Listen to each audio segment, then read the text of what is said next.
La Venezuelana, the Vixen, Juliana Pena. Now, she came up short against Amanda Nunes. She got 50-43, 50-44, and somehow there was a 50-45 in there. I thought it should have been 50-44 or 50-43. There should have been a 50-45 in there because there was definitely a 10-8 in there. And we get clinched by this Andrade. Now, with Pena, it seemed like heading into this rematch, and I'm going to try to do what she does with her, as Jack Slack would call it, wine mom boxing.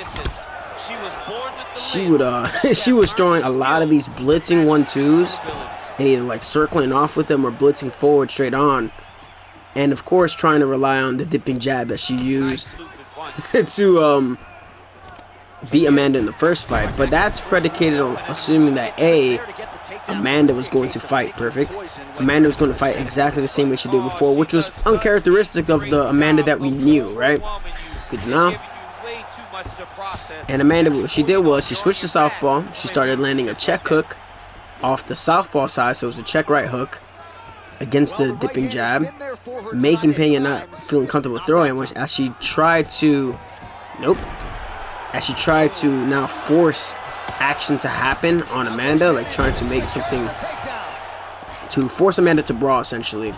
Amanda simply pivoted out and nailed her with a fucking right cross the fucking mierda. Might have been a hook. No, it was a hook. It was a hook again. But it kind of just showed that we knew that Amanda was the better fighter overall in the first fight, and a lot of that success for Pena came off of she had a good tool for the job, but it was based on Amanda not making the adjustments that we knew she was capable of. Now, that's not to discredit Pena. Pena's very solid off of her back. Here, there. Off her back, she still posed a very significant submission threat. And even though, got it down off the clinch break, and even though Amanda beat her in dominant faction, it wasn't necessarily too easy, which is crazy to say, right? And I was watching the fight, and my god damn, this is like a UFC 4 fight. Think about it. You're doing your best to at least get the person out of there, finish them, make them quit, and they're just not folding. And it would just take one mistake. Ah, fuck, I meant to go for the back take. It would just take one mistake and you end up losing. You ever have one of those fights? You knock somebody down like 4 or 5 times, and then it just takes them one momentum shift. And then they stun you, drop you. Maybe they get the ground and pound finish off of that one knockdown, or they get to your back somehow.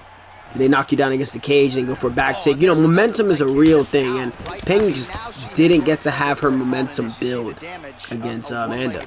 Amanda, of course, no, we're going to circle away. Amanda just fought the right fight. She didn't allow Pena to be too active in her guard when she was. She was smart, disengaged from the omoplata attempts. There was an armbar that I was worried about for Amanda, that I was like, are you fucking shitting me? Like, I was like, no. But she got out. And, desynced for a second. I was just thinking, like, she's doing so goddamn well. This would have been like the fluke of all flukes. Not obviously a fluke because Pena's like so good, but it would have been like, damn, we just seen her get her ass kicked for 3 rounds. And then Amanda, she just kept taking her down. Now, she said she could have finished her, and I did post on Twitter, my wow, what a statement. But you know what that type of statement is, right? That statement is meant to make Pena feel that she got toyed with. And I gotta give credit to Pena. Sports this woman a little bit. She has self-confidence, like as you should, as a competitor. Like the right type of self-confidence, but there was definitely things that she was saying that didn't make sense, right? When she was trying to discredit when she was trying to discredit Valentina Shevchenko, despite having a loss to her, and I'm pretty sure she got submitted by Valentina. And she was trying to talk shit about the division. Like, that's a pretty decent division. But she said all the right things. Like, oh, Amanda's making excuses, etc., etc. Like, I already showed you what's going to happen in the first fight. But honestly, I think this showed a lot more than, yes, Pena got a finish, but we knew all the factors coming into that first fight, right? Apparently, Amanda, she had a knee injury. She's having issues with the camp. She wasn't really getting the preparation. A lot of people underestimate how much preparation is important. Good, okay, good switch up there. How important preparation is. And if you're not getting at least 70 to 80% of the preparation you need, then it's, of course, going to be a lot harder to fight. Now, we admire fighters that talk about how they overcome adversity after they win, but we don't seem to give them that benefit of the doubt when they lose, right? And of course, you know, nobody likes to hear excuses if somebody loses. But if there's some semblance of truth to it, it's just a matter of the delivery. And Pena didn't really have too many excuses. She wants a third fight, but let's get this hip toss. This she'd be really hard pressed to try to fight her again right soon. So after that, I think it'll just end up being a lot worse if she chooses to fight right away. Because there's a stat, like if there's rematches in the UFC, the person that wins the second fight tends to win the third one. But I don't know, like, what could she do, right? Well, she can't take Amanda down, right? She got Amanda down off fatigue, but Amanda proved that she can go 5 and grapple her and control her in the later rounds too, and get some solid takedowns. She would probably, the game plan would just have to be, Pena would have to go southpaw and then try to land a dipping jab when it's southpaw versus southpaw. I'm pretty sure Amanda would be aware of that, as she's fought UFC southpaw, she's fought Valentina, she's fought Holly Holm, and then she would have likely already has a game plan set for that as well if Pena tries to land a dipping jab from southpaw. So I don't know. So far, decent fights. So what the fuck? Hey yo! Oh wow! That cost you a lot of stamina. Oh, you know what's fucking hilarious? I was fighting Swiss on stream, right? And when him and I fight on stream, we just go ballistic. Like, we just go ballistic. Like, I win a best of 3 sometimes, or he'll win the best of 3, he'll win a best of 5, I'll win a best of 5, he might win 2, I might win 2. Like, just crazy, nutty fights. And as I'm talking about that shit, I get taken down. Sweet.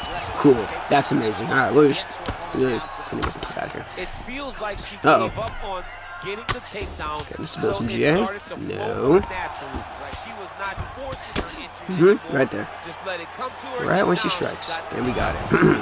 As I was saying, I was fighting him on Saturday on his channel, and I shot a takedown with TJ, and he fucking uppercut, and he just absolutely deleted me. Like, I think it was Izzy that said, he's like, that was Martial Mind and Prioxis test, and I wasn't sure if he was talking about like what happened before the finish or the finish, and I'm like, what the hell is he talking about? Like, we both got 2 stuns and knocked down a piece, and now I'm like, oh wait, no, Henry did knock out Pry with an uppercut as he shot. So yeah, he was right. And I'm just thinking, what the fuck? Cross lead hook counter against the leg kick. Oh my god, swinging and banging hooks. But I found that, you know, it would have been nice to get an uppercut KO.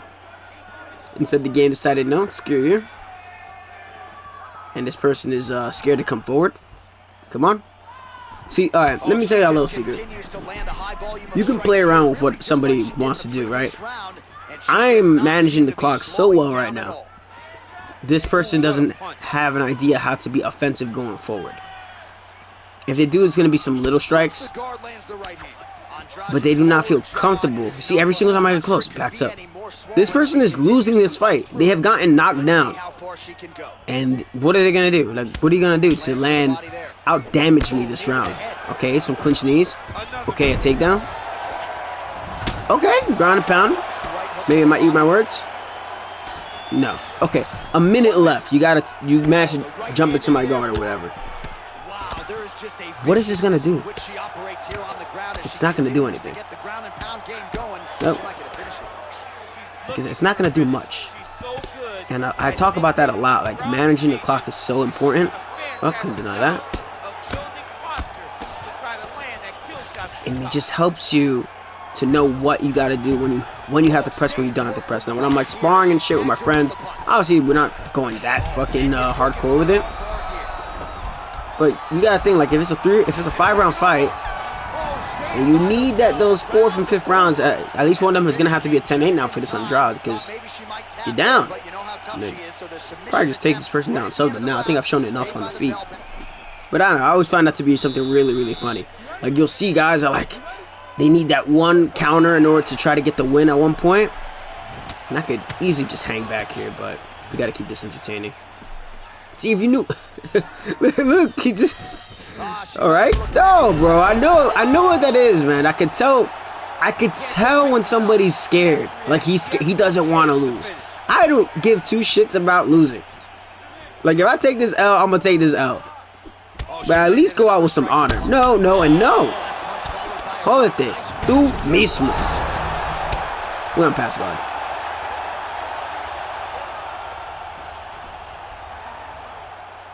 It's crazy. Like, I'm always big on, I don't rage quit.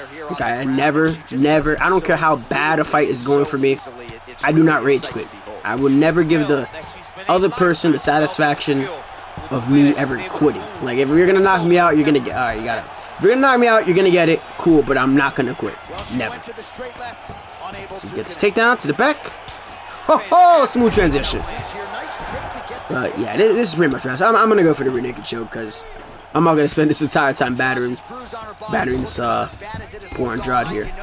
But Pena, I mean, they have yet to update putting Amanda back to champ status, I'm pretty sure. And Pena, you know, nothing really changes too much for her in this game. Like, she lost where we expected her to lose in the first fight, and she never showed. She had one tool that she worked very well. To the bulldog choke again. She had one tool that worked really well. It was a dipping jab. She tried doing these 1-2s, and she flares out her elbows on her 2s, which is not really good punching technique. Now she hits hard for a woman in her weight class. She hits pretty hard with that weird flared out 1-2. But her jab is pretty solid. And I don't know, if there was a little bit more variance on it, it could have probably helped her out a lot more against Amanda. Because once you, I think Amanda said it too, like, once she saw that Pena was frustrated and like trying to force things, that's when she knew she had it. Right? If you take that again, you should have not done that. That's the last thing you want to do. Deny that. Yeah, this is a wrap. This is a wrap. Yeah, I'll be damned if this person gets out of this. That's right after the now, and this choke it sinks in so quickly. Like, once it hits the reason why it's so broken, like, y'all gonna see. You see, this person has a lead, right?